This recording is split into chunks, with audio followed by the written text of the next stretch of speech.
Hello, loved ones.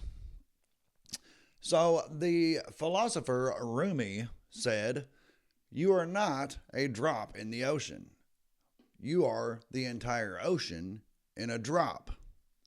Now, that sounds really cool. It does. It's like, wow, that sounds just, well, really cool. And it's something we like to repeat. And we always hear these little sayings and these little quotes that are pretty cool. But they're not for nothing. They're not just for that. For example, that quote is very profound. And that quote, when you really analyze it, when you really look deep into it, and if you take it as truth, which actually I kind of took that more as truth before I even heard it. So to me, it was a more brilliant because it was like, wow, that explains everything that I hadn't found a way to explain. you know, but it's like you are and we all are expressions of our Creator. Now, I don't get religious. I'm not religious at all, in fact. But just by virtue of existing at all, you had to have been created. You had to have been imagined. Because that is the creative force in all of the universe, all of existence. So, and I've used the analogy, I guess, of like an author who writes a book.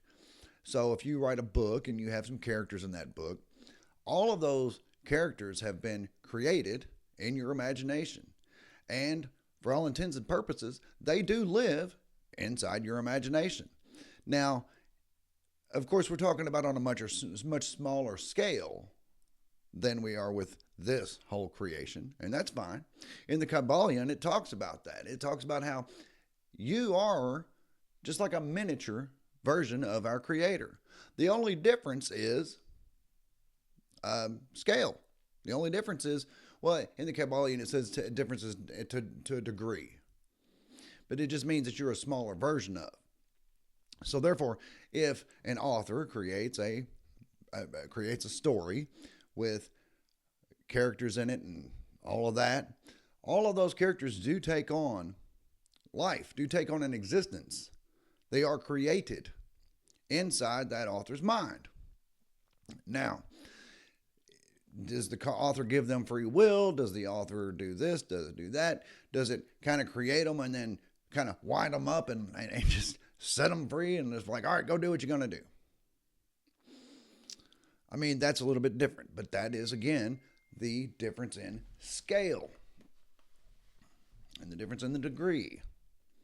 So, you are the image of your Creator. You are a aspect of its personality. Because the Creator created all of this, and in order to experience it, it needed you. It needed me. There are so many ways of experiencing this creation. It's huge. It's magnificent. It's beautiful. It's horrific. It's everything.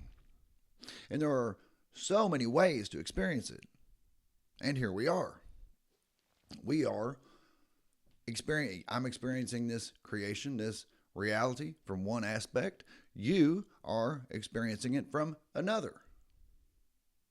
And the beautiful thing is that due to the fact that it's not limited by a 3D mind like we are currently, it's able to give us a lot. It's able to give us free will. It's able to give us reasoning. It's able to give us a lot of things.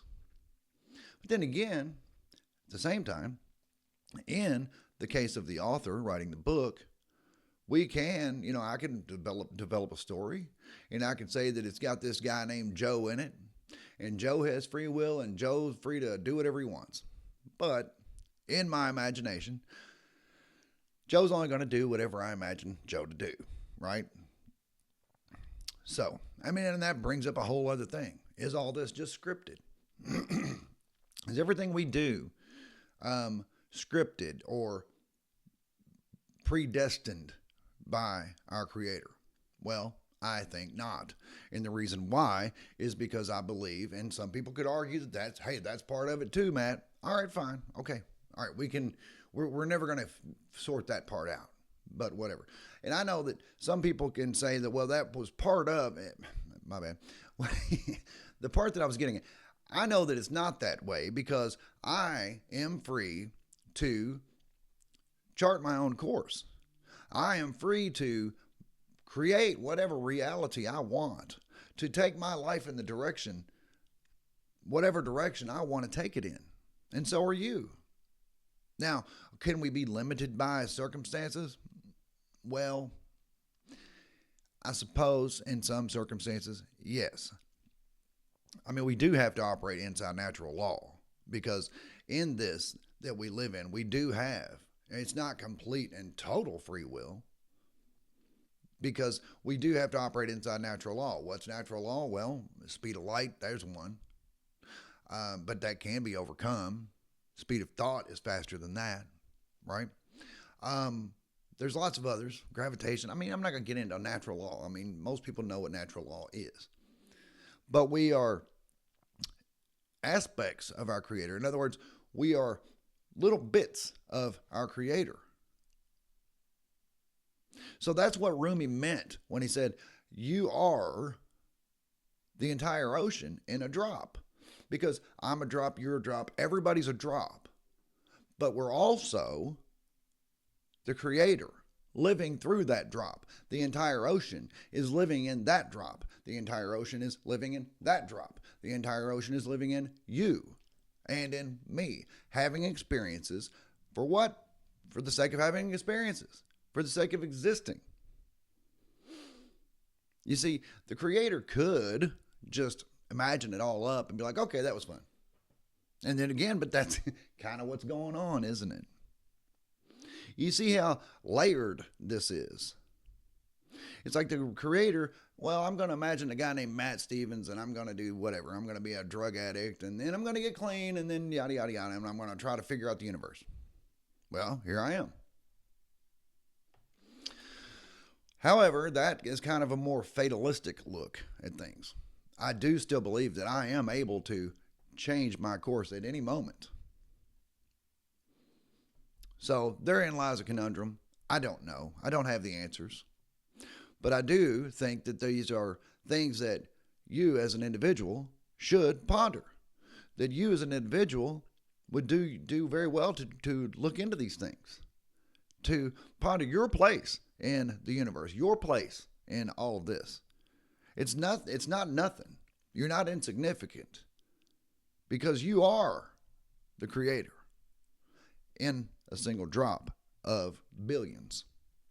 But nonetheless, you're still the ocean in a drop. So anyway, loved ones, I totally skipped last week's episode of my Sober Addiction podcast. I did record one. Actually, I recorded two, but I was not satisfied with them. So I just said, well, I'm just going to chalk this one. So I chalked it. Anyway, I am going to have one out tomorrow, which will be, what will that be? That will be the 8th. September 8th, 2024, Sunday. And if come hell or high water, I don't give a damn what I got to do. I'm going to do it. So we are happy, healthy, wealthy, and free. And I love you. And I'll be back directly. That was funny. That was stupid.